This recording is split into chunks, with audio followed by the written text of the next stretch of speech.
Welcome to the hottest real estate topics on the planet, keeping you up to date with all the creative ways to buy and sell real estate without bank qualifying, so anyone can build real income starting today. Here is another great show with Dealmaker Bill and Pete the Rookie.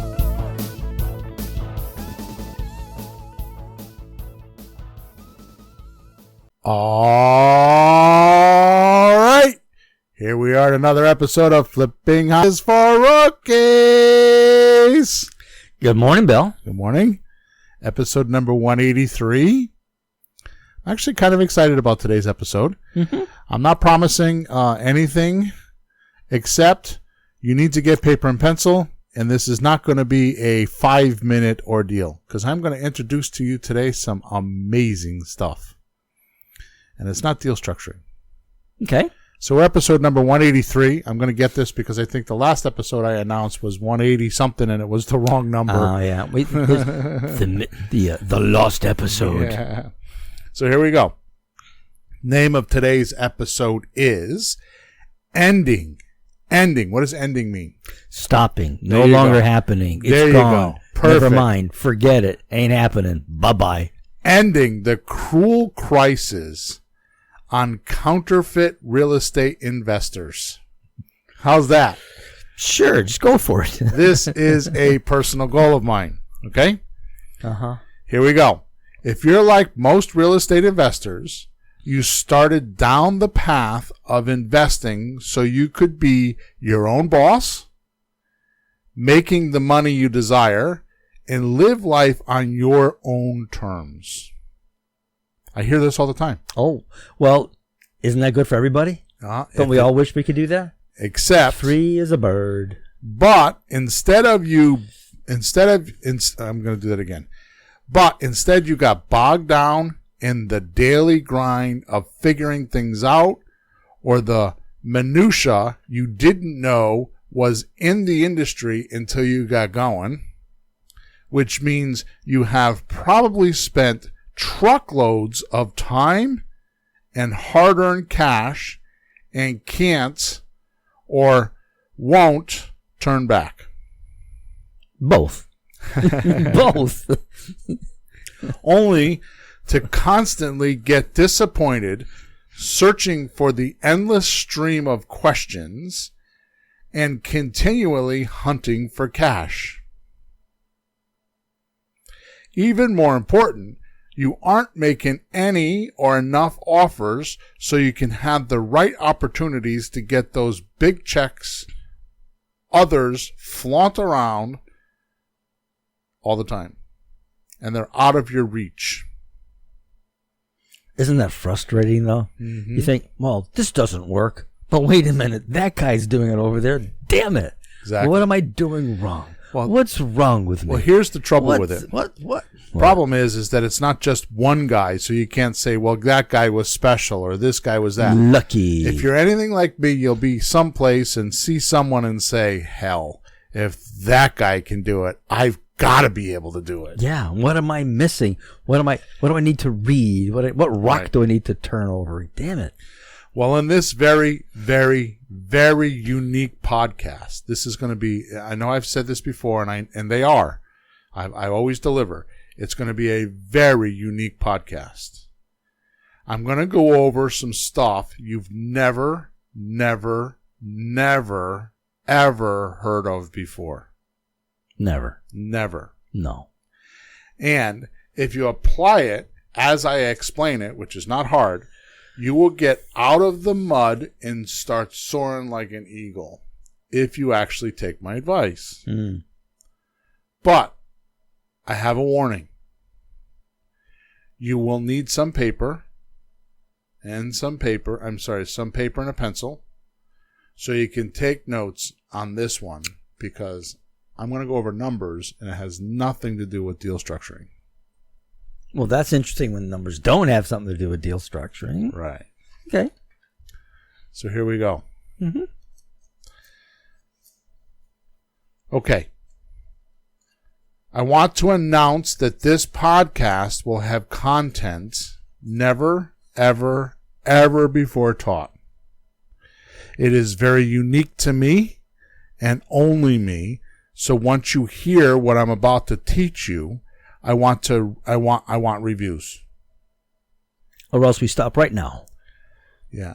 And I want 100% kudos for what this amazing tool that I'm going to give you and share with you today. That's really bold, Bill. I want reviews. What's bold? Well, you're asking for reviews and you haven't even delivered yet. That's very bold of you. You must be sure of yourself here. Oh, I'm going to deliver. I'm going to deliver exchange and abundance like never ever before. I promise. Okay. And a full disclaimer: it has nothing to do with the fancy deal structuring or a shiny object. It has to do with time management, completing the right tasks, and getting quick results because you are going to be able to jump to the front of the line once I show you how to do it in this episode. Let me explain. Do I have your attention? Oh, I'm looking at you. I know. You got that look in your eye. I'm listening. As an analogy, let's talk about the checkbook or a checkbook. It's usually the checkbook, but let's talk about the checkbook balance and the money going in and out of that checkbook. Okay. It doesn't take a genius or a PhD to know you can't write checks for more than the deposited amount, right? Oh, that's the problem. Well, that's what it is. Well, I have a friend, I think he straightened out, but he used to go across the street, go to the ATM, see what the balance was, and start writing checks. But it didn't mean that, things weren't, evened out yet, right? So it wouldn't work out. That's what most human beings do, is they use checkbook balance accounting. Uh-huh. How much is in there and how much can they use? Uh-huh. And never really paying attention to what hasn't cleared or what hasn't processed or any of that.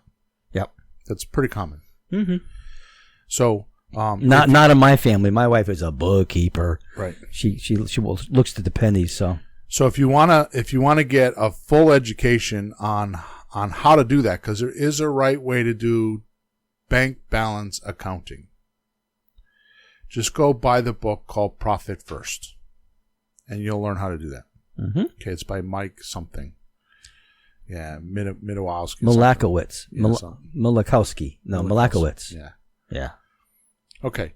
So what I mean is you could deposit $1,000, right?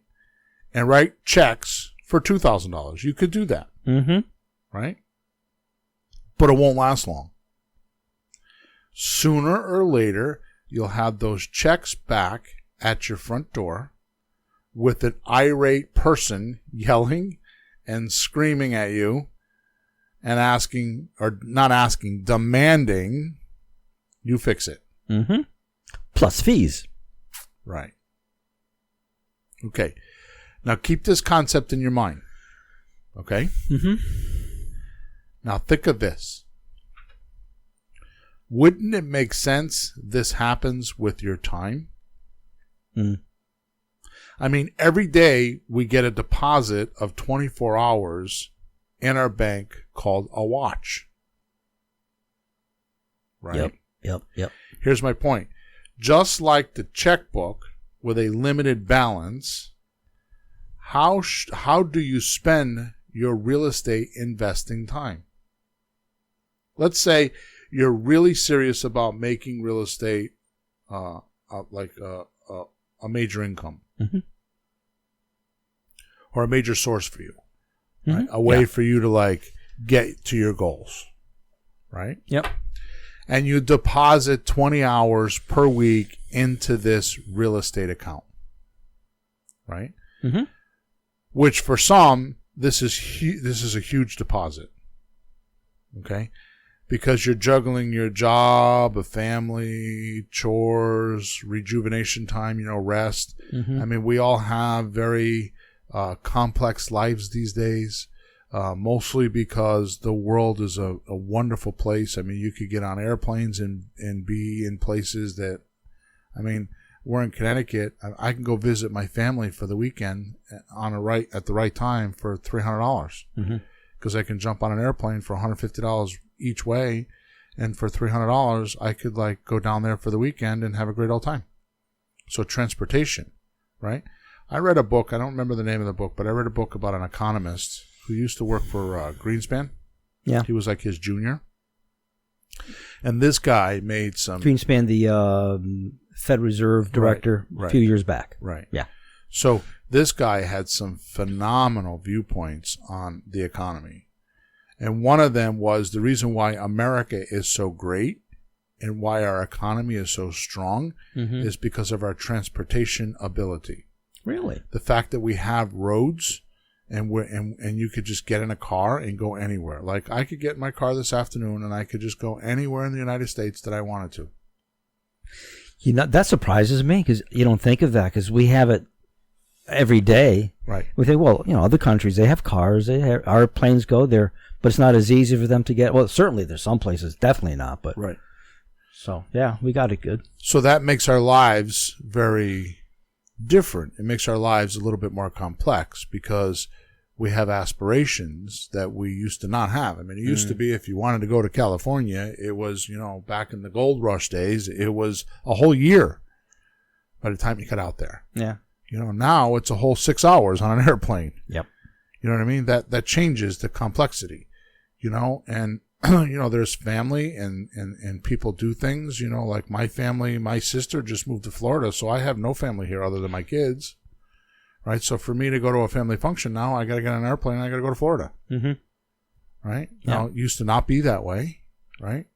So, you know, the advent of cell phones and just the way we communicate, all I'm saying is our lives, though they seem to be getting easier, we have more choices to do things. And some of us have trouble with that, have trouble with making those choices. Right? Yeah, and we expect to do all those things. Well, we have more options. Yeah, but we expect to also do them all, not Right. just sit back. We expect, didn't you go away for the weekend? Didn't you Right. do this? Did you go to the concert? Did you blah, blah, blah, all these things? We expect to do them all. Right. So I have found in my life, and maybe it's just because of the people I hang around with, you know, like I run a lot of events, especially for the church, right? And you know that. Yeah. And you know, I'm not being arrogant, but I'm really good at that. You know, that's like one of my talents that I try not to promote because it's something I do and I'm really good at it because I've been doing it for many years, right?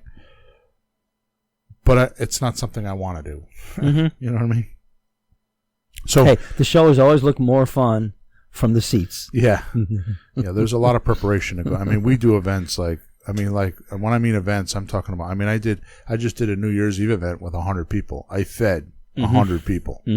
I fed, you know, me and a couple girls that work with me, we fed 100 people and we did a whole event. Yep.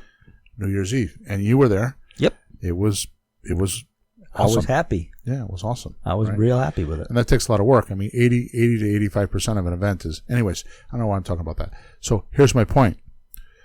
Getting confirms to come to these events has brought this point that I'm making to fruition because people just don't hang around on the weekends anymore. Like, oh, I'm going to hang around and watch TV all weekend. And then you come along and say, oh, you know, let's do a real estate event. Oh, I'm not doing anything. Let me just come. Sure, I got nothing else going on.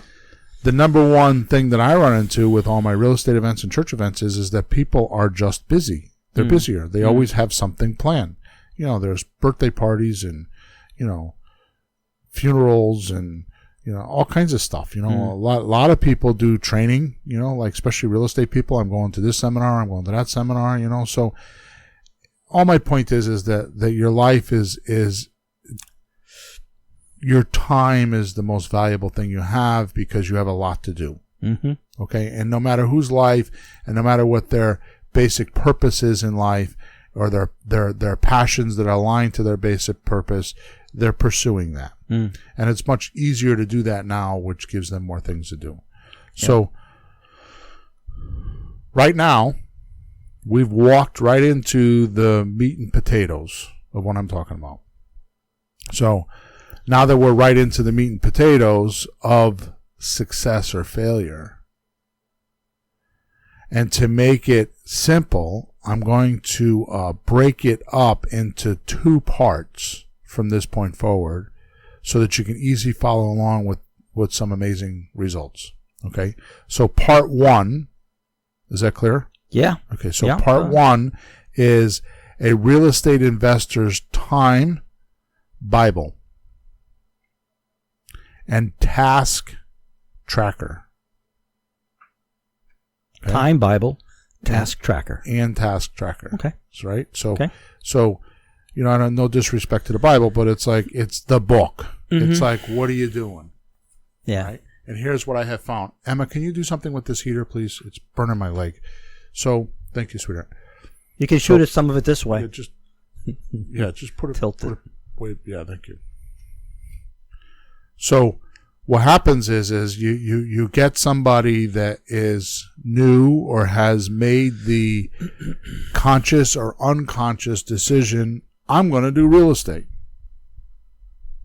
The reason why they decide they want to do real estate is because consciously or unconsciously, they have figured out that they could work once and get paid multiple times. And how many industries can do that?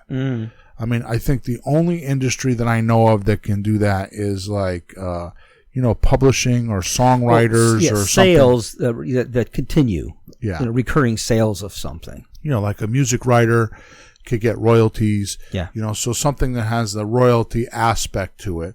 And most people don't do that. Right. They're not creative or... I'm going to write a book. Yeah. Good luck. Yeah. So is everybody else. And I was talking to a friend of mine last night about writing books. And what you don't realize is these guys that write these big books, they don't make their money on the book sales. They make their money on the royalties, because what they'll do is they'll go to Australia and sell their rights in Australia. Or they'll go to UK and they'll sell their rights in UK. And they'll sell their rights for like $100,000 or $5 million or whatever, depending on how big they are. So not just the residual sales, just outright, here it is, give me the money, good luck. I mean, the sales are good, but you don't make much on a book sale. I know, because I've got a bunch of books. I mean, I've ghostwritten 6 or 8 books for other people, and I've written my own 4 or 5 books. And I'm getting ready to launch it again. I had a plan last year. I want to Amazon at least a dozen, preferably 2 dozen books on real estate. And my idea is that I make the books on specific topics so that you could read 50, 60 pages and get it on just that topic. Instead of making those topics chapter in a big book, because it'll take you longer to read the big book. The object is you can find what topic you're trying to get a solution for in real estate and read that book in an hour or 2 and get your answers. Right. And not have to have all the other stuff around it. And I'm going to do that because, in fact, I think I just hired someone to help me with that yesterday. Okay.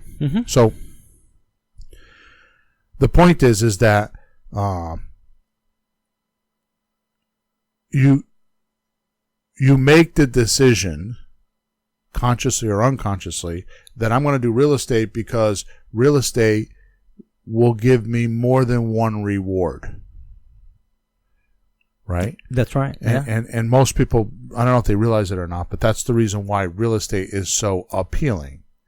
And it's a safe reward. It's a safe thing because we've been doing it forever. Yeah. Our house is safe. Kind of need them to live in. Right. So exactly. So here's what happens is you make that decision without much information. It's an emotional decision. Like, here's what I want to do. And then, whether you realize it or not, the next thing that comes into play usually is, do I have the capital or the money to do that? That's usually the next thing, right? Yeah. And then you run across a guy like me or somebody, or me or somebody like me, and you're like, Then you handle that objection with yourself. Like, oh, maybe I don't need money. This makes sense. There's some logic here. So I want to go a little bit further. So the next question you run into is, how much time do I have to do this? Right. Like, how am I going to fit this in my already busy schedule? Okay. And then you'll go through some struggle with, I have 3 hours a week or 5 hours. And this is all usually subconscious. It's not like as analytical as I'm making it now. But it is the procedure. In retrospect, you could see all this. But as it unfolds, you're just looking, you're kind of trying to find your way, right? What works. And right. Right? Yeah, all those things. Yeah. So that's where I'm at right now. That's like the meat and potatoes, because that's where the wagon wheels fall off, and you don't even realize it. And then you go down the road a little bit further, and you start putting some money into it. You might go to a seminar. You might buy some books. You start putting time into it. You start doing what you call research. Mm-hmm. Okay. And then depending on your personality or your ego or your bank check, your bank account, your checkbook, mm-hmm. you'll start dumping money into it, depending on how passionate you are of this goal. Yeah. Or it's not how passionate you are, it's how much you've convinced yourself that this is the right thing. Mm-hmm. Right? So now what happens is the more you read, or the more familiar you get with it, or the more you run into those other people and say, hey, if he can do it, I can do it. Mm-hmm. Right? And you start convincing yourself or selling yourself, it's you talking to you, the further you'll go. How am I doing so far? Sure. Right? So I know, because this happened to me, and it happens to every one of my coaching clients. Mm-hmm. Okay? So the point that I'm making is that the wheels fall off with the time management and the task matching. And you don't realize it, and then what will happen is you'll go on to the next step. So you say, I'm going to do this, and then you'll decide, okay, well, I could do this after work. I could do this on Saturdays. I'm laid off. I've got 3 months, whatever. There's all these ways that you'll figure out how to do it. And then you'll go into education mode.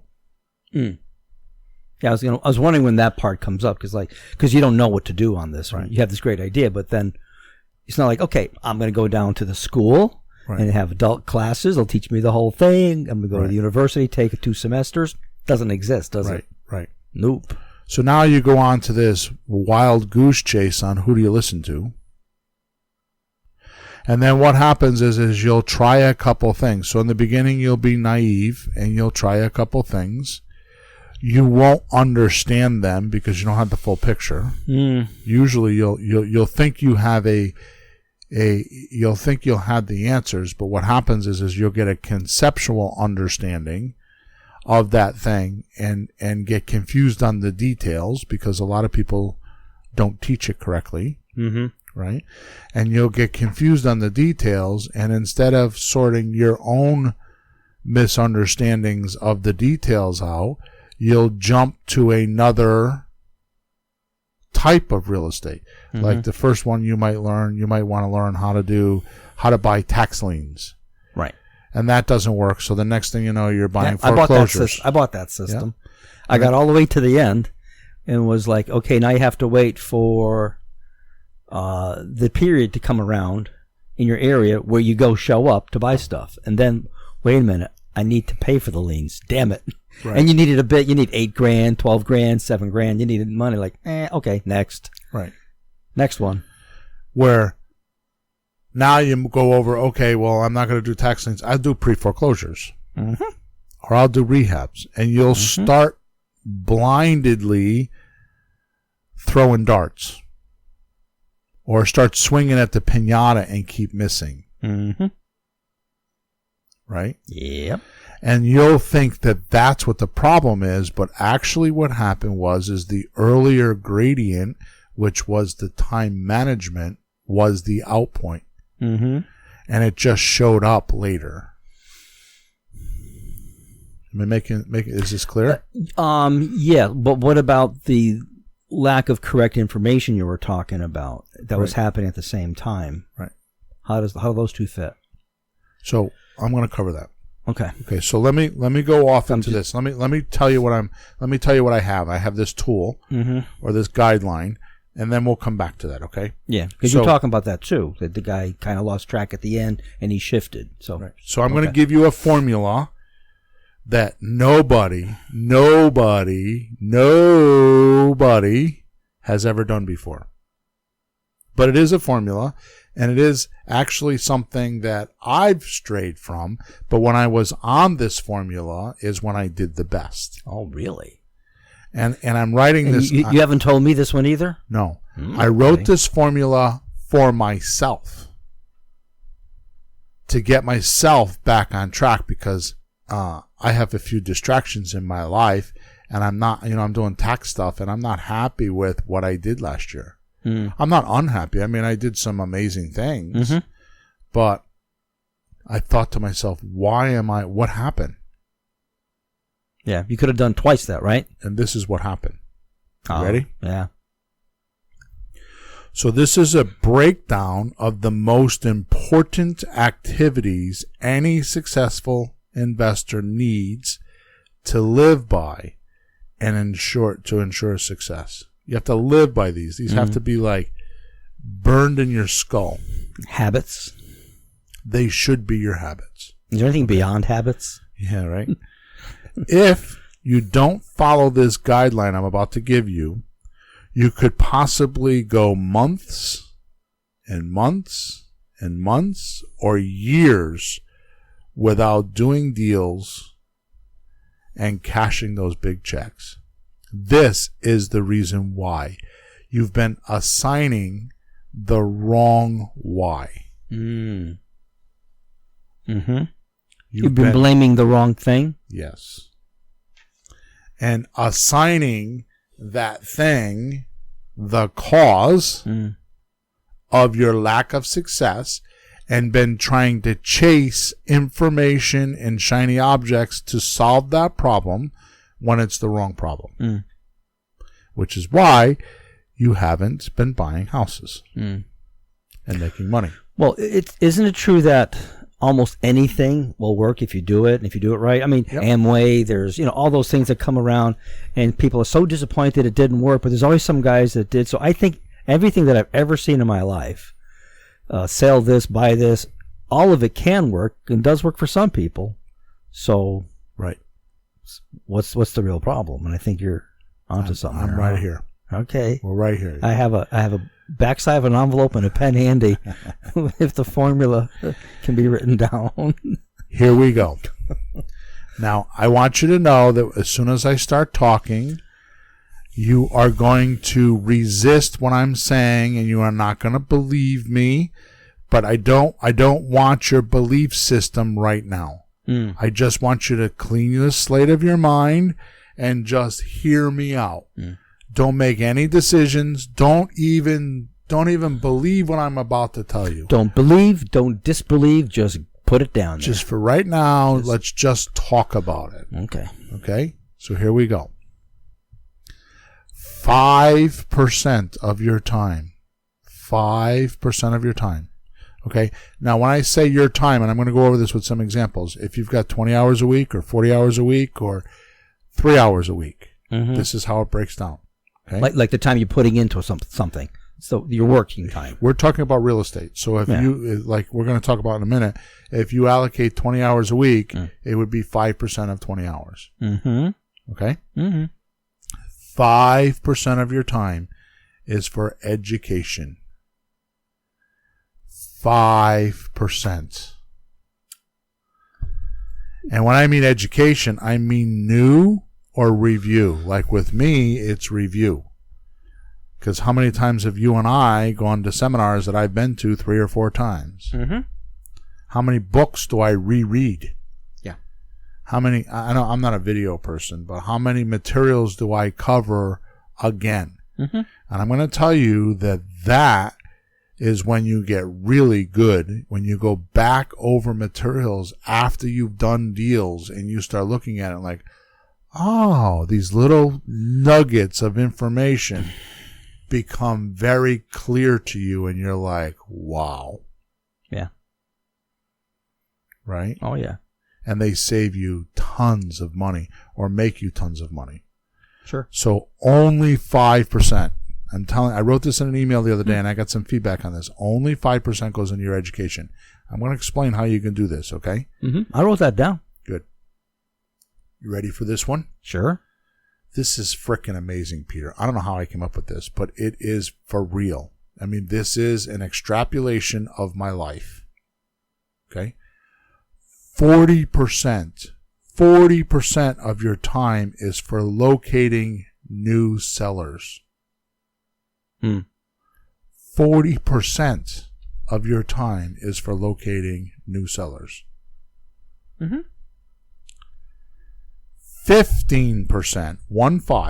15% of your time is for pre-screening. Okay. And the reason why those are different is because if you follow my system, when you have the opening caller and the closing caller, they're two different tasks. Because the opening caller is deal hunting, and the pre-screener is the closing deals, the deal closer. Oh, so what do you call the sellers part? So the 15% is pre-screening when you're doing the follow-up, and what's the sellers part? That's just, hunting. So 40% is deal hunting. It's like you're out looking for new sellers. Yeah. You're looking for people that have, usually it's FSBOs. That's all the calls. Yeah, that's all the calls you're making to find them. That's the opening caller. Yeah. And the 15 is when you're doing follow-up then to, not follow-up, just 15% the close. is, so the way the system, you're not tracking with me. So the way the system is that there's an opening caller, there's a closing caller, and there's a deal meeting. Right. So the 40% is the opening caller, the 15% is the deal. The closing deal. Yeah. Okay. Now, sometimes that's all you, which we're going to talk about. So 15% of your time is for pre-screening. 25% of your time is for constructing and making offers.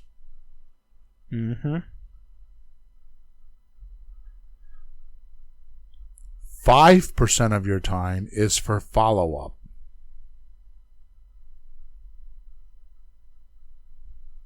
Okay. On those same offers, old offers, follow-up. Doesn't matter. The current ones, the old ones, right? Follow-up. Yeah. Because you got to follow up the current ones. They don't just happen. You got to call back. Just follow-up. And the old ones, follow-up. Okay. Yep. 10% of your time is for selling quickly.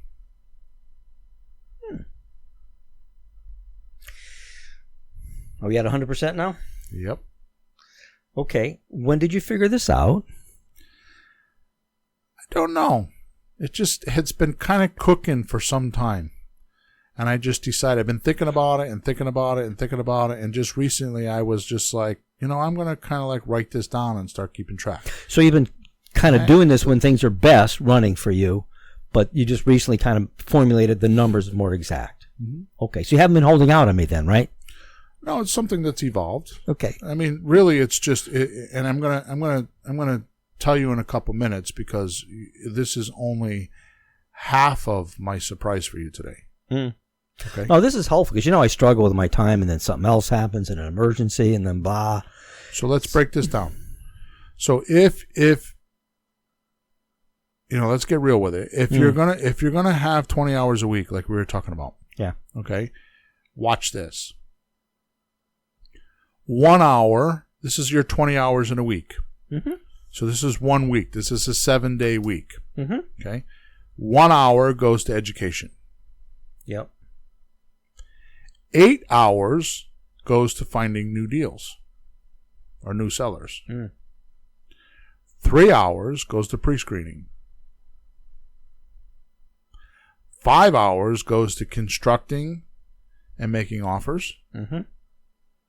1 hour goes to follow-up. And 2 hours is for selling.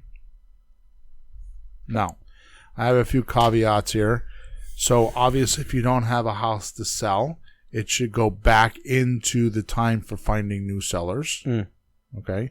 And if you don't have follow-up, that should go back into finding new sellers. So if you don't have some of these because you just started, then the lion's share, meaning the most amount of your time, should be in talking or finding new sellers. Well, the way you have it explained, that's a flow. One thing flows to the next. So if the next isn't happening, you go earlier. That's right. And beef that up, and then you get the next thing, and then you'll wind up. Be careful, because I know how these things work. You can wind up at the end and lose the front end, right? If you're not careful. So we're going to talk about that. Yeah. So now, although these numbers might be amazing to you, okay, or completely taking you back, okay, especially the education part, because most people spend 40, 60, 80, 100% of their time educating themselves. Well, would there be a time in the very beginning before somebody actually starts this, like to learn like how to do these steps? Or could somebody just study as they're doing all this? Or is there a little bit up front to get going? Let me ask you this question. Yeah. If you have a house for rent, Yeah. and you advertise that house for rent, what are you trying to do? I'm trying to rent the house. Right. And what are you trying to do? I'm trying to find a tenant. Okay. I'm not sure. So what are you really trying to do? You're trying to find a tenant. So Yeah. does that mean you'll take a crack addict? He's a tenant. No, Why? because it's not a good idea. It's not going to work out. Okay, so what are you really trying to do? You're trying to find a good one. Okay, so what are you really trying to do? You're trying to protect your investment and get somebody in there that won't make a mess out of things. Okay, so what are you really trying to do? I don't know. Trying to make money. Good. So what are you really trying to do with your money? Make it work best for you. Okay, good. So we could do this for another 10 minutes before you figure it out, but I won't waste everybody's time. What you're really trying to do is you're trying to get monthly income that's safe. Mm-hmm. Right? Yeah. So you're trying, your idea is to put somebody in there and have the least amount of work with the most amount of money. So you're trying to optimize whatever property you have. Optimize means get the most out of. Right.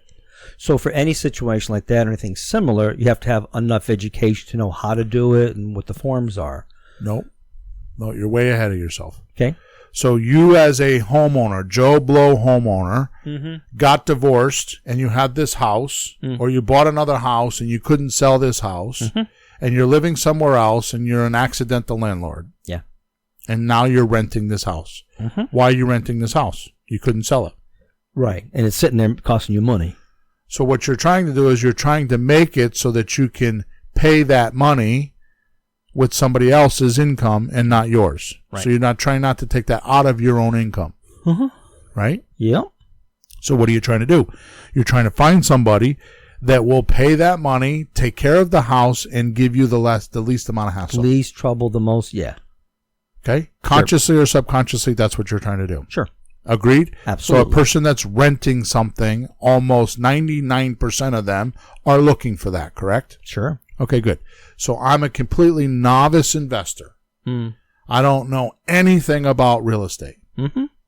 I call you up and say, hi, my name is Bill. I see you have 123 Main Street for sale.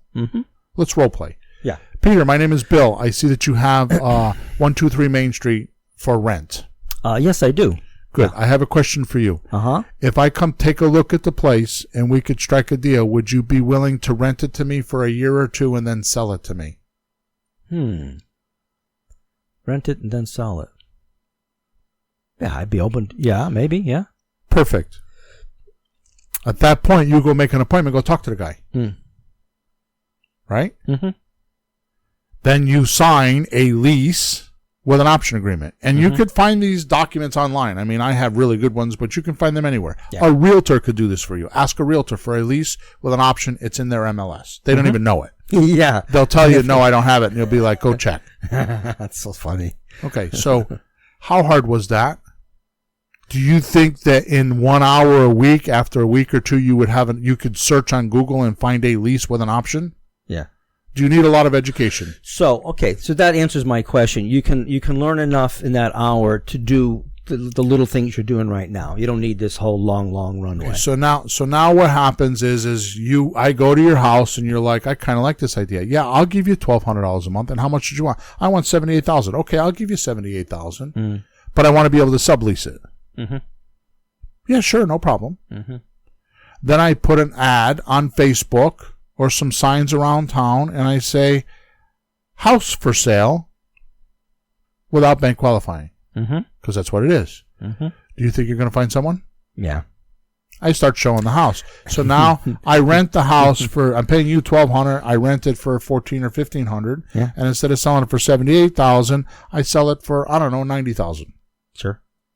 How much of an education do you need to do that? Well, not a lot, as long as you have that system in your face and you're not like scouring to find it, to find you. So I'm going to give you. Right? I'm going to give you the most. I don't even know what to call it. This is such a horrible thing to say. Such a horrible thing to say, but it's such the truth. Mm-hmm. If you don't have common sense, don't do this. This is just common sense. Yeah. So what you're telling me is that you don't have common sense and you need to go get educated. This is common sense. What? You have a house for rent. Yeah. I called you up and said, would you be willing to rent it to me for a year or two and then sell it to me? You said yes. I went to the house. I don't need to be anybody like, I don't have to have any special sales skills. I don't have to, just be a regular person. Yeah. Talk to the guy or the girl and see if you can make a deal. Mm-hmm. When they say yes, I'm telling you, you can go on Google and type in lease with an option to purchase. You'll find these documents. They may not be the greatest document. You're not going to make your best deal and make $50,000 your first deal, but you could make an agreement with them. Mm-hmm. You could write it on a napkin if you had enough common sense. Mm-hmm. Go find a buyer. You will find a buyer. If it takes you 3 months, who cares? Yeah. You could do that and do your first deal. It beats reading about it for 3 months. See what I'm saying? Yeah. So you could, in 1 hour a week, after a couple of weeks, have enough information to go do this. Mm-hmm. Now, as you do your 1 hour a week, your 4 or 5 hours a month, you'll start getting more and more educated. But I'm going to tell you right now, Peter, I'm so like passionate about this. Mm. And you know this because you're with me all the time. Mm-hmm. There is only one way how to learn something. Only one way how to learn something. Mm. And that's do it. Mm-hmm. There is no other way to do it. Yeah. There's no other way to learn anything. I don't care about universities. I don't care about PhDs. No, those guys, we're both educators. Those guys, I had a conversation yesterday with somebody, and I was talking about, the right way to learn something. I just mentioned that I like music and sports for young kids because you actually have to do something. You can't just sit there. Right. You can't just pass a test. And the guy goes, well, don't sell education short. I said, I'm not. It sold itself short. I had a girl up the street, got straight A's in high school, and I asked her, do you remember any of it? She said, no. There was no lag. So just reading about it isn't going to teach you. Well, but in yours, just my viewpoint on this, the first week you spend an hour learning, you could figure out how to talk to the sellers. Right. The second week you do another hour of study. You can figure out how to do the pre-screening step. Right. The next week you do the hour. You can figure out how to do the construct the offers bit. Right. The next week you can figure out how to do the follow-up. And the fifth week you can figure out how to do the selling. So that was my question originally. But the way you're putting it with your system, you could just learn the first thing the first week, the second thing the second week, and keep it simple. But you will learn as you go because you can't really appreciate something unless you've gone through the steps. You'll remember it more. Yeah, well, it's real. I have a coaching client that put in an offer in a house the other day, and he put a cash offer in, and I told him, when he told it to me, I'm like, that's way too much money. Why didn't you show me the deal first? Oh, you're too busy, but no, you should show me the deal first. Uh-huh. He actually went to the house, and guess which deal the guy took? The terms? The cash deal. He took, yeah, but it was too much? It was too much. Yeah. So what happened? The guy couldn't do it? So he actually was looking to sign documents. I'm like, you're not signing those documents. Not under my turf. Not under my watch. It was too high a price. Yeah. He was $26,000 too high. Okay. Well, I did the formula. Yeah, you did the formula based on comps that aren't correct. Oh. Okay. Yeah? Yeah. And it was a simple little thing. But here's my point. I had to pull the rug out of the deal. Mm. He'll never forget that. Yeah, no, he'll learn that one. Because if he had gone through, he would have had a deal that would make about zero money. I could have done 10,000 webinars with him. He would have still made that same mistake. Yeah. Until you put your hands on it and actually turn the nuts and bolts, you're not going to do it. Yeah, but you know what the nice thing to me about it is? You're not committed until that moment you sign that final document. So you can go through some steps, and if it isn't quite right, on a lease you can option, stop. you're still not even committed because you could still leave and have no ramifications. Yeah, they're pissed off, but what are they going to do? Yeah. That was a cash deal. That was more risky. This one, there really isn't any risk. But even on a risky thing, you have till the last minute to say, "Oh, till you give him the cash, you don't have a deal." Right. So even if you go through that one, which you're not even suggesting today, even the dangerous one, you can pull the plug at the end and get all that education up to that point and know what not to do, and go back and do a terms deal instead. So I don't know what else to say about this. I mean, we spent way too much time on it. The point is that you don't need to spend all your time educating. That is a lie, and that's why you're not making money. All right, so let's do this if you have 10 hours a week. Okay? If you got 10 hours a week, you're going to spend a half an hour a week on education. 4 hours looking for new prospects. Yep. 1.5 hours pre-screening. 2.5 hours constructing and making offers. A half an hour for follow-up, and 1 hour for selling a house. Bill, I like this. Now, here's the thing. I'm going to make this comment. I'm not going to dwell on it. But here's how you do work. Okay? Here's how you do work, folks. Here's how you work. You do what you're doing while you're doing it. So if you only have a half an hour to do your follow-up calls, that means that there's no distractions. Yeah. You don't answer your emails. You don't answer your texts. You do your... How many phone calls could you make in a half an hour? Yeah. If you do just that without any distraction, any noise, anything like that. Yeah. Now watch this. If I were to have papers on my desk, and I were to pick up a piece of paper, and I were to look at that piece of paper, right? Mm-hmm. And I put the piece of paper back on my desk. What did I just do? You just wasted a little bit of time because you didn't finish it, and you have to pick it up later. So I doubled my workload because I picked up the piece of paper. I didn't do what I needed to do with that piece of paper. Later. I put it down, and now that means I got to pick up that piece. I just doubled my workload. You have to read it again. You go, oh yeah, that, and read it again. Like, So the point is this: if I allocate time to take care of the papers on my desk, I do what each paper needs me to do right there and right then in present time. I don't do anything else. I don't let my mind wander. I don't let other things, come in. I don't do any of that. I do just that, and I give it my full attention, or I don't do it at all.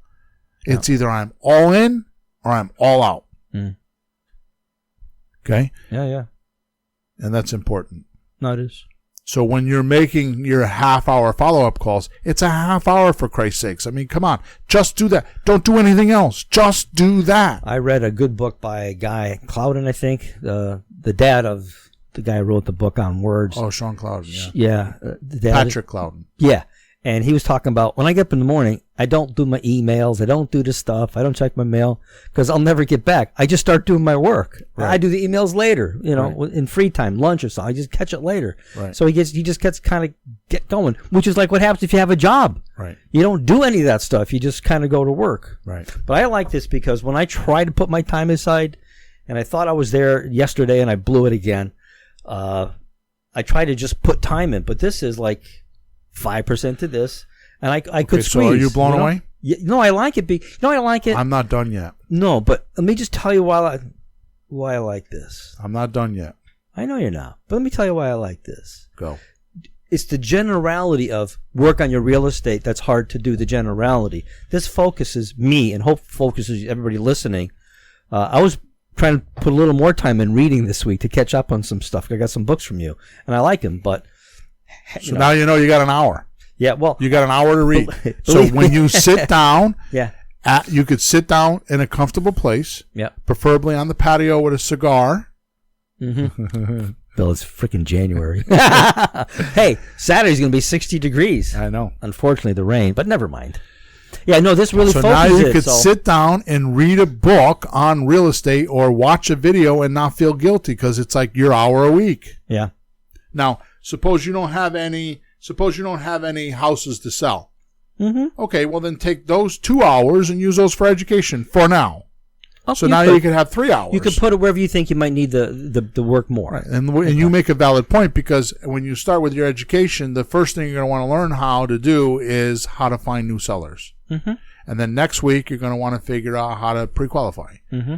Right? And if you're really stinking at the seller's part, read more about that. Right. If you had to. Right. And just keep reading that until you get it straight. And then you have one thing down and you're good. That's right. And it's not everything, but what do you need? You just need enough.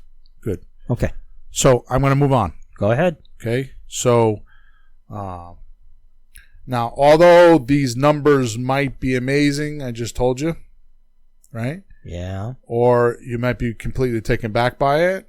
I can't give them to you without being able to analyze what's going on first. Mm-hmm. So I'm going to tell you how to make your own tool to analyze what's really going on in your real estate business right now. Okay. You ready? Well, So there's no sense in giving you a tool. Yeah. Do you want him to go get your paper? Oh, I got paper here. This is a wasteful. Somebody sent us something. I'm going to write on the back of this. I got this. This is good. This is useless. Makes use out of it. So here's what we're going to do. I'm going to teach you how to do your own analysis. What the task analysis I'm or going what? to show you. Yes. Task analysis? So here we go. You ready? Yep. So grab a blank piece of paper, which you have. Okay. See, Pete, you can't follow instructions. You're already writing on the piece of paper, but I didn't tell you what to do yet. See, this is what happens. Now leave it there. The point is that you're not listening to me. You're already writing on the piece of paper.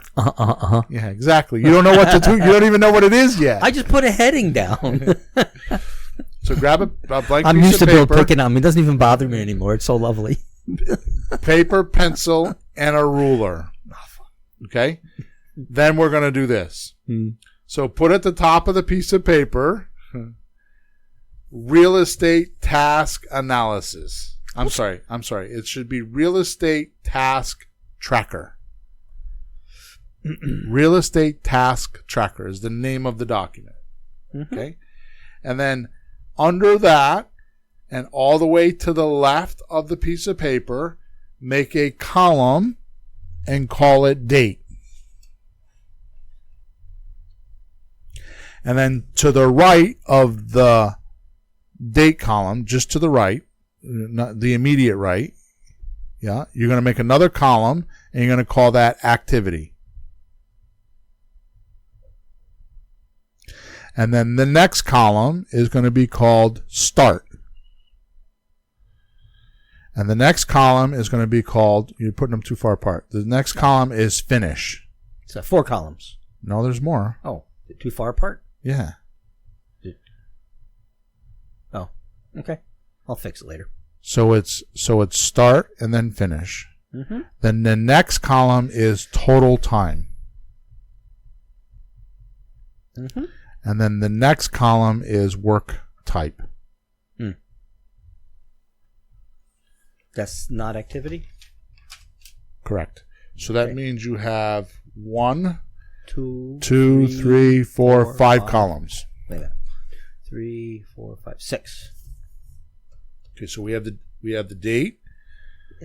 Activity. Oh, activity. I didn't count activity. Yeah. Yeah. So 1, 2, 3, 4, 5, 6. Yeah. Okay. Okay. Yep. Now that you have all the columns, you're going to make a row on the bottom of the piece of paper. Okay. And that row is from left to right, obviously in a row. Mm-hmm. And you are going to put these there. So you're going to put first total time. Then you're going to put education percentage. Then you're going to put locating new client percentage. So I would just put new client or locating new client percentage. Mm-hmm. Then you're going to put pre-screening percentage. Oops. And then you're going to do making offer percentage. And then follow-up percentage. Selling percentage. and other percentage. Oh.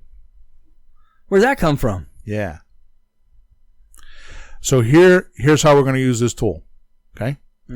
I want you to write down every real estate task you do on this form for the next consecutive 7 days. So if you're working 20 hours a week, okay, every time you say, I'm going to work on my real estate, when you're done with that task or done with the day, you need to log your time. Would you believe I was trying to think of something like this to get me motivated or keep track of myself? I've made like stat sheets, this, but it wasn't like a tracker like this. This is an analysis. You only do this for a week. Okay. And you could do this, once a month. Every once in a while, you can review. Now, once you track which by the way, I'm going to have Emma make one of these sheets and we're going to upload it. Yeah. So for right now, so you can get started, you could just do this, okay? Yeah. So you do your 7 days, you do your tasks for 7 days, and you write down your activity each time you do it. And you don't even have to do it like per column. Just write down what you did. Okay, don't worry about what column it goes into. You can worry about that later. Oh, yeah. So if you're going to do an activity like, I went to 67 Laurel Heights to check on it. Other? Or is that so selling? That would be selling. Selling. Okay. Yeah, that's right. Okay. Or, I went online to search for a refrigerator. Property. Yeah, for a refrigerator. Yeah. I bought a refrigerator at Home Depot. That would be other. I texted the tenant, will you be there on Saturday for delivery? Right. I texted the tenant again, did you get my text? So this is very valuable that you're doing this for me, because you writing them down on a piece of paper and actually talking about it gives me a really good perspective on what the listeners are going to go through. Yeah. So I want to make a very loud, very obnoxious, very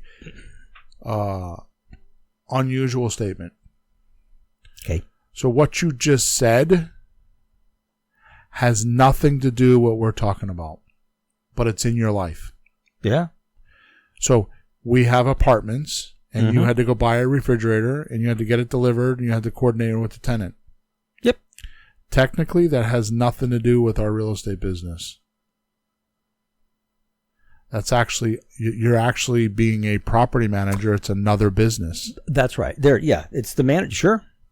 So which we're doing for now, and one day we hope to shed. Right. But we're learning how it works now, so we can shed it with some knowledge of it. So just keep that thought there. That's because good. I'm going to cover that in a minute. It's not the real estate business that we're talking about. Yeah.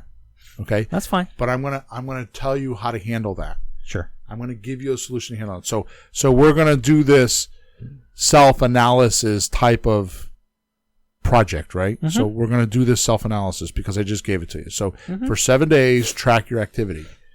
Okay. And things like what I just said to you, like you're doing the refrigerator and you think you're doing real estate and you should be doing that in your 20 hours is going to pop off the page.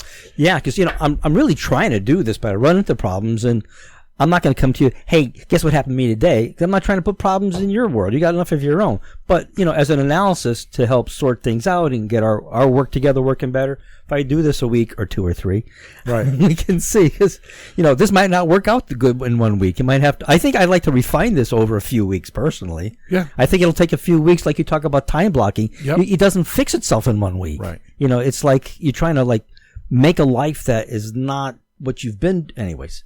But 1 week, and if it doesn't work, damn it, do it again and get it to work. Right. But I like the ratios. Right. So if anybody's doing this and has any questions or wants any help, go to flippinghousesforrookies.com. On the top right-hand side, it says contact us, and those support tickets come to me, and send me a support ticket, and I will help you with this. Yeah, but don't contact me yet until I figure this out. And then when that'll happen, I'll let you know. Until then, don't ask me. So I'm not done yet. I still have a little bit more. It's only 58 minutes. Go. Yeah. See, why your real estate activities are not producing the returns you're expecting is because of this time management. Just what you're saying. It indicates to you because you're just, the way we do these podcasts is you have no idea. You show up on Thursday morning and we improv it. Mm-hmm. Because that's how this podcast was designed 183 podcasts ago. Yeah, I'm the listener. Right. And if I have the question, you might have the question, so I ask. Right. And if I think you're going to have a problem, I ask because I might have the problem. Now, we've been talking about part 1. I told you I broke this down in 2 parts, right? I thought this was part 2 here. No. All right. So now let's get into part 2. Okay. So part 2 is making offers. Mm-hmm. Because if you don't do that, you aren't going to do deals. Right. And the reason why I'm coming up with this is because I'm actually undercutting making offers because people aren't making offers. So I'm undercutting it. Why aren't they making offers? The reason why they aren't making offers is because they have all these distractions and misallocating their time and not doing, because making offers, what are the 2 biggest numbers on my chart? 40% for finding new people and 25% for making offers. Yeah. Those are the most valuable portion of your time. That's 65% of your time is doing those 2 things. And you're not doing them. Mm-hmm. So you're not getting results. Right. Is this making sense? Of course. Okay, good. Sure. So part 2 is making offers. Now, listen to me closely, Peter, because this you're going to love. I wrote this in an email the other day. Now, constructing and making offers is by far the most crucial part of your business. If you don't put those opportunities out there, you won't have them. Okay? And it is to never be left out of your control. The 2 parts of the business you don't ever not control is the marketing and the offers. This can't be outsourced, but everything else can.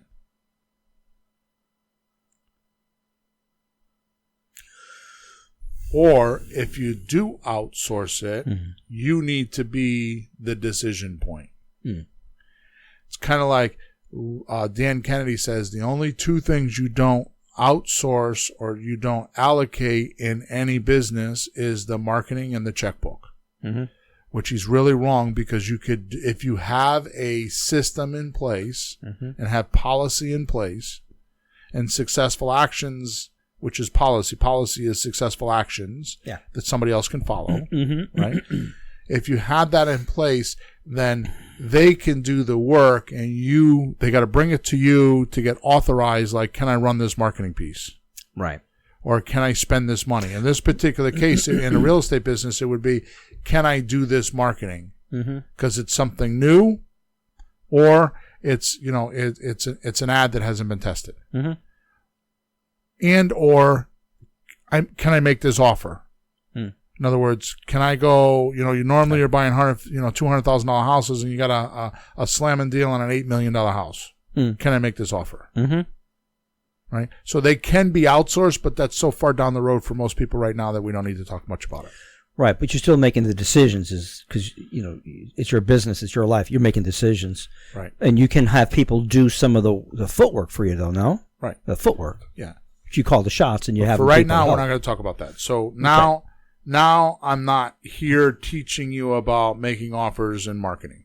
Okay, that's already been done, or we keep talking about. It's a huge part of this formula. It's a huge part of this formula, because if your marketing and your offer making isn't in, then you don't have a business. You are, which is what I called a counterfeit real estate entrepreneur. Okay. Today's email, I've been on a rampage with my emails. If you're not on my email list, you should get on my email list. Just go to flippinghousesforrookies.com/free stuff and just download something and get on my list. Okay. Sure. Yeah. If you ever feel you're not sure what path you're walking down, keep reading the emails. It'll keep you on the right path. Right. That's the point. So today's email is going from solopreneur to entrepreneur in real estate. And I actually wrote half of it, and then I lost it. I pushed the wrong button. All right. Yeah, it happens. It happens sometimes. You serious? Yeah, it pissed me off, but whatever. Try Control Z. Yeah, I do that. Oh shit. Control Z. Yeah, that's not the right. Yeah. All right, ready? Yeah. Here's some shocking news. This is not hype. This is shocking news. This is another piece of information that you haven't thought of that is stopping you from doing deals and just haven't seen it. All offers are not equal. You have MLS offers. You have REO, real estate own offers. You have probate offers. You have vacant house offers. You have code violation offers. You have divorce offers. You have excessive lien offers. You have tax delinquents offers. You have pre-foreclosure offers. You have multiple house payment offers. You have burned out landlord offers. You have ugly house offers. You have pretty house offers. Out-of-state owner offers. Expired listing offers. High equity offers. Free and clear offers, inherited house offers, and probably more that I couldn't even think of. Yeah, I saw that list. That was interesting. Lots of offers, Bill. Here's my point. Once you know your business plan, basically from how much capital you have and how much you have access to, you'll be able to make your decision. What types of houses you would like. That's usually the decision point early on, like how much money do I have or how much do I have access to. So if you have money, right, and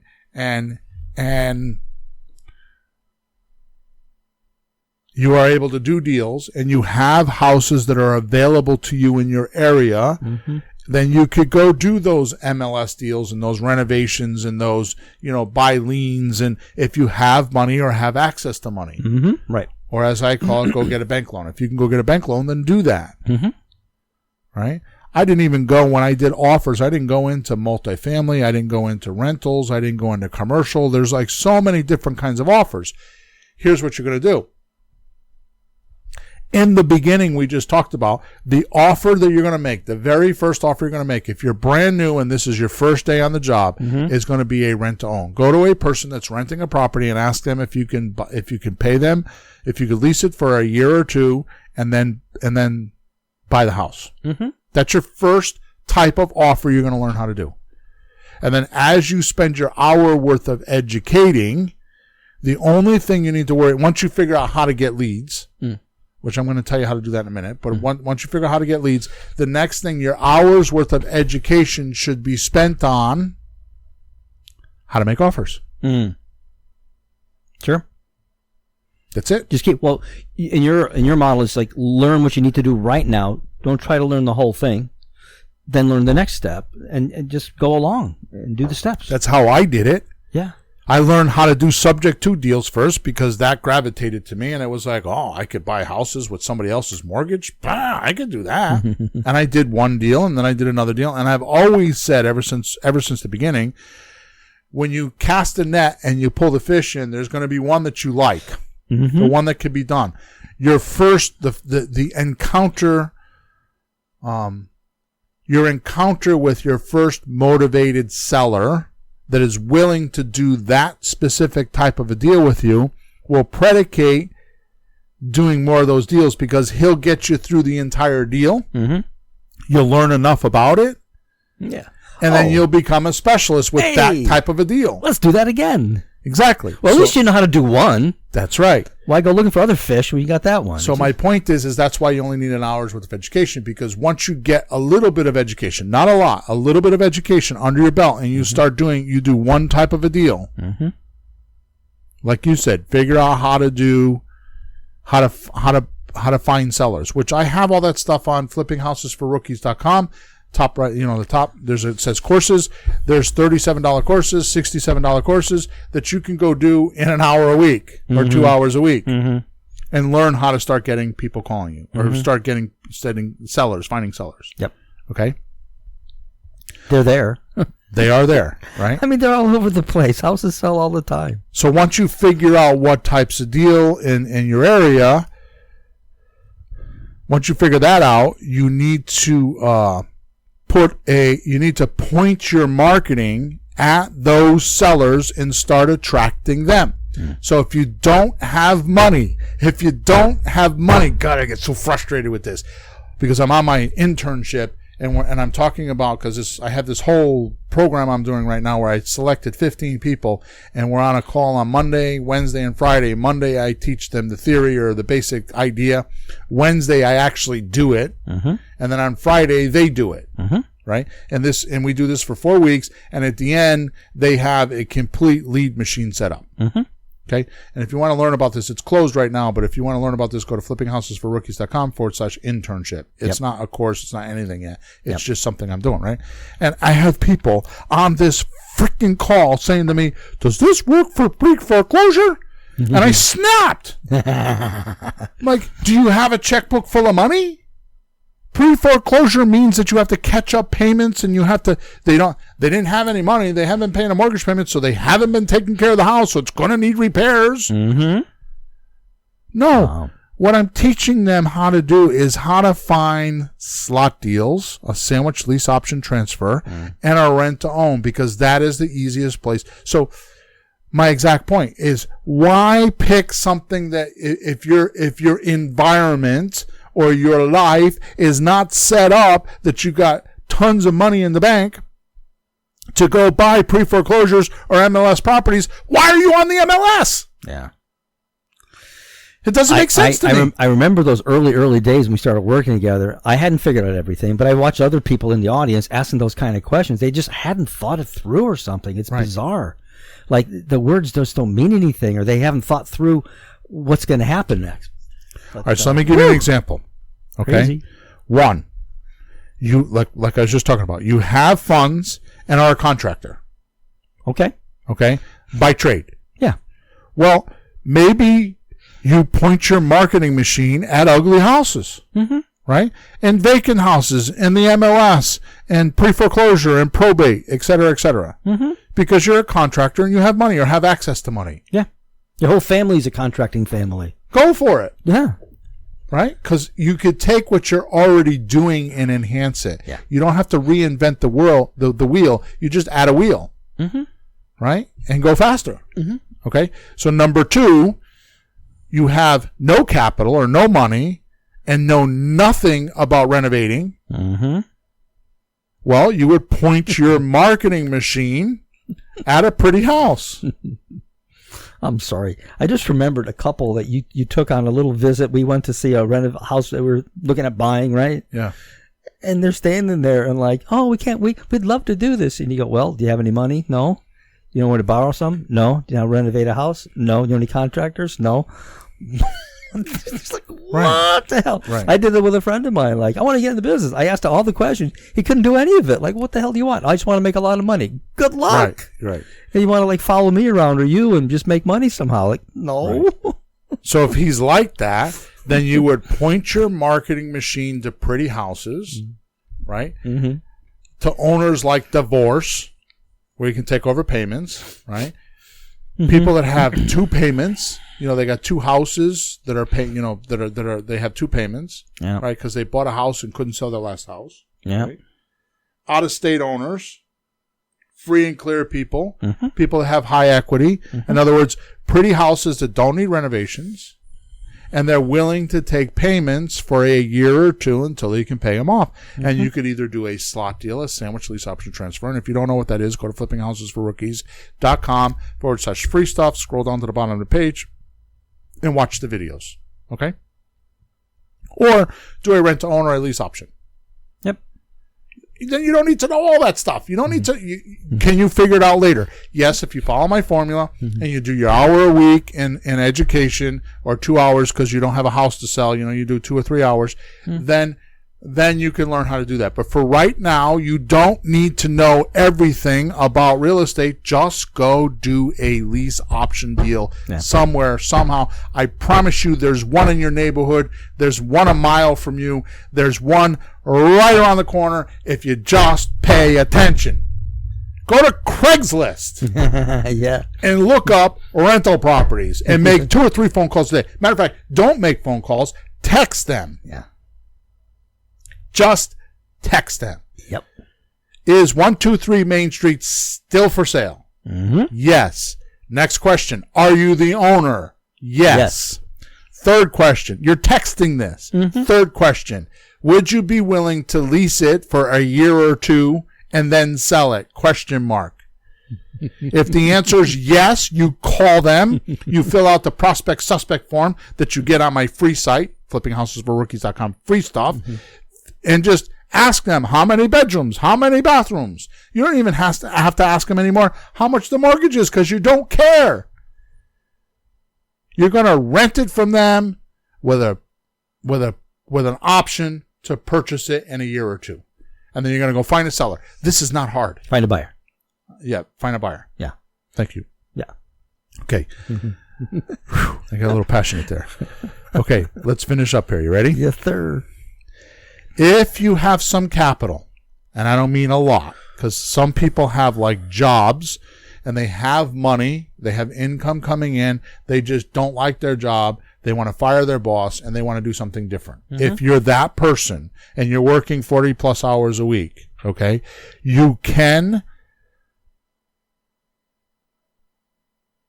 fire your real estate machine up and should think with this plan. Mm-hmm. Okay? 1, ready for this? Get your notes out. Watch this. This is freaking cool. To me, this is the best part of the podcast. Okay. Number 1, hire a VA, a virtual assistant, to do the 40% locating new sellers. Mm-hmm. Maybe some pre-screening and the follow-up. Having a good VA do this alleviates about 60% of your time. You can hire a VA from the Philippines that speaks very good English for between $2 and $5 an hour.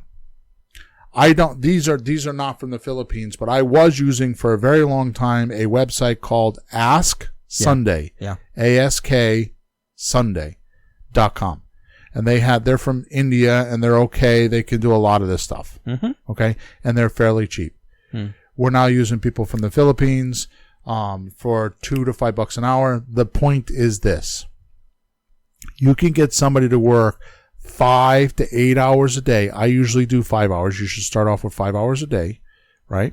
Mm-hmm. For about $400 a month. And they take 60% of the tasks that we're talking about.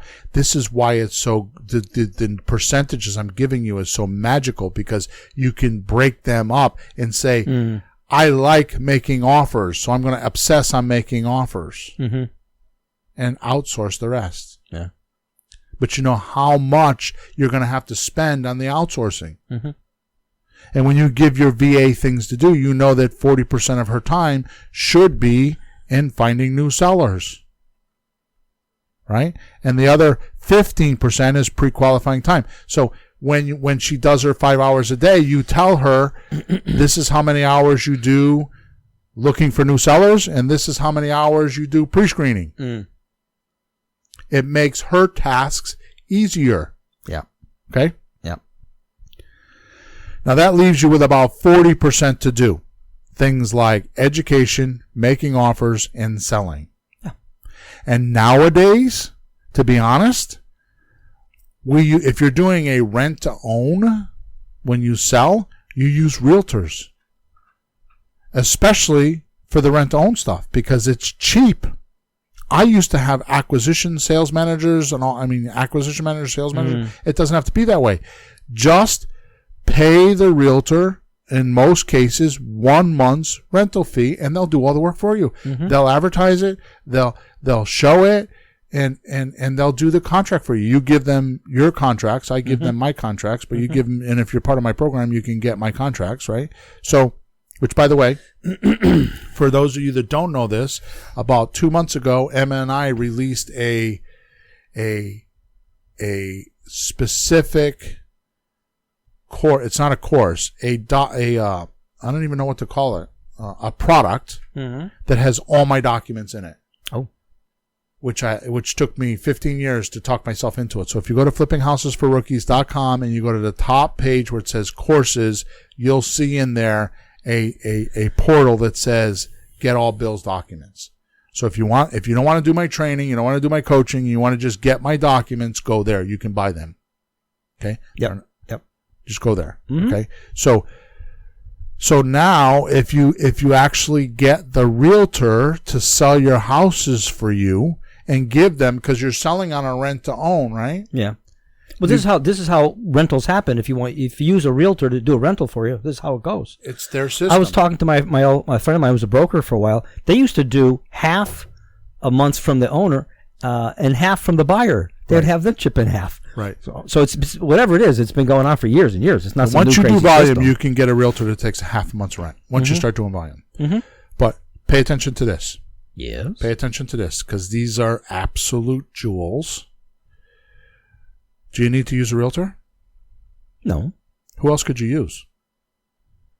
Facebook. Nope. Oh, find a good property manager that already has a bunch of leads coming in for their properties that they can't use or don't want to use, or they want to, instead of an apartment, they want something bigger, and let the property manager find a deal for you. So they have people that are looking for rentals? So think of it this way. Does a property manager manage just one property? No. They usually, like for example, what was her name? Naomi had 70 or 80 properties. Right? So she's already got a machine set up to locate renters. Correct? Mm-hmm. And she shows properties every day. Because with 70 or 80 properties, she actually hired someone to just show properties. Yeah. So she pays that person according to what she makes. So could you go to a property manager and say, why don't you rent my property for me? Yeah. And oh yeah, by the way, for 8% money, 7 or 8% money, you can manage the property too, so you don't even have to do that. So the selling is easy, because you can go to a property manager and just have them find and then pay them 8% of the. So where's the calculator? So if you got a property that's $1,500, right? So $1,500 a month, right? Times 8% is $120 a month. So if you got a 40-hour a week job and you don't want to be bothered with somebody with toilets and shit like that, so pay them the $120 a month. Right? Yeah, that's an interesting idea. The property manager. Yeah. Wow. So that takes 10% of it away, right? Yep. Because now you don't have to do the selling, right? So now that leaves you with 5% for education, right? Yep. And 25% for constructing and making offers. And follow-up? Would you still do follow-up, right? No, you can have the VA do the follow-up. Oh, okay. But you're getting closer to not having to work here. So we're down to what, 6 or 8 hours a week? Yeah. If you set the machine up. Yeah. See, that's the problem. They always promise, a few hours a week you can do this, but to get it to work right, until you get it working right, you're working. Right. Or not making it work right. So it changes the whole investing scene when you can hire a VA for $3 to $5 an hour. Right? And that is normal. That's good pay for them that's right. in that economy. That just translates to something from our economy to theirs. That's fine. They're happy with that. Yeah, the conversion. It's not like slave labor. This is their economy. That's good money for what they have to pay. Their exactly rents, how much food costs. It works. Well, they've become the elite. Yeah, they're actually in better shape than other people who work for $2 a day. So for $400 or $500 a month, if you have capital, right, and some basic training, which we're creating now, and we're going to have soon because this new internship program I have, it's actually going to have 4 segments to train your VA, right? So we don't have that now, but I'm working on that and the internship, right? And you can run a multi-million-dollar business. What was missing? The breakdown of the time. Yeah. How much you spend on each one of these tasks.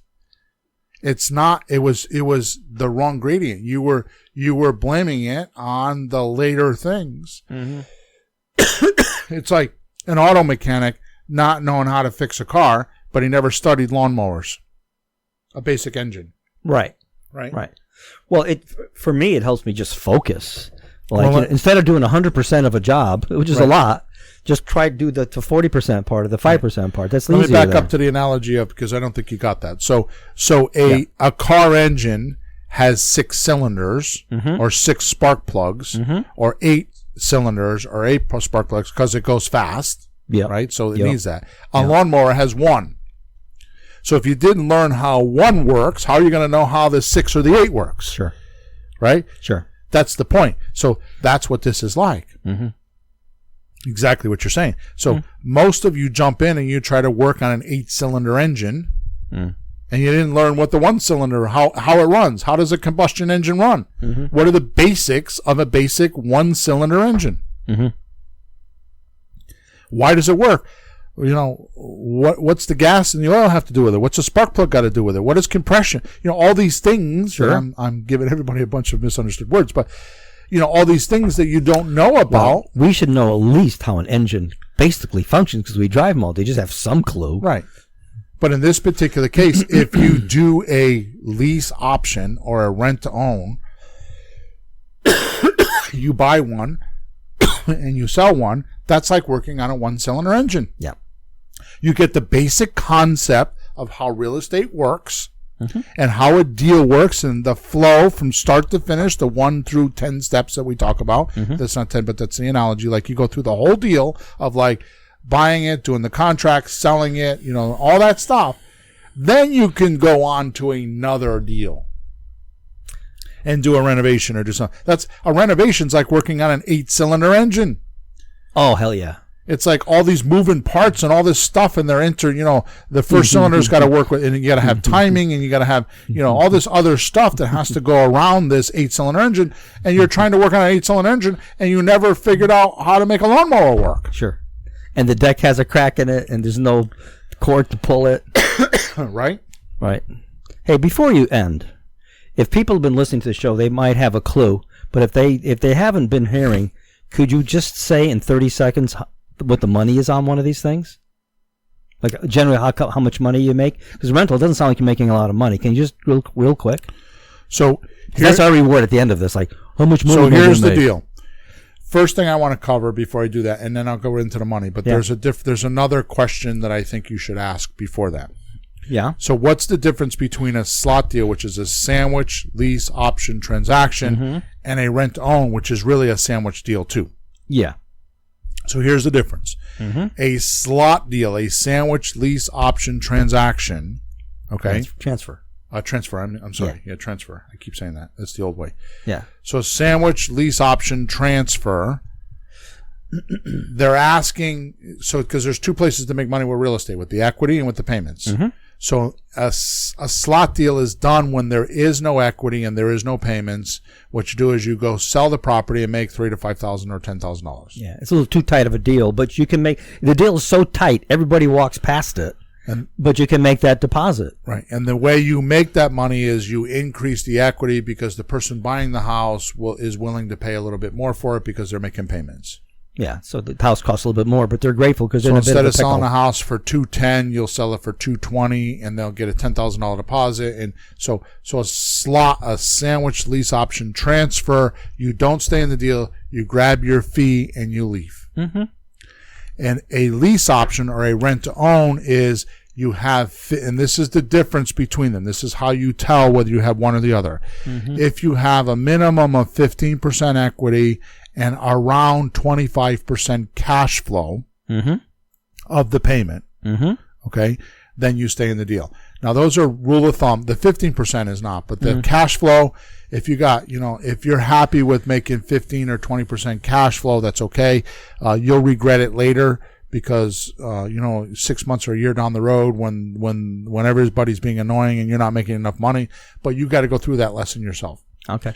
But the 25% is a rule of thumb. So if you can make 15%, okay, equity and 25% cash flow, then you do a rent to own, which means you rent from your buyer. I'm sorry. You rent from your seller.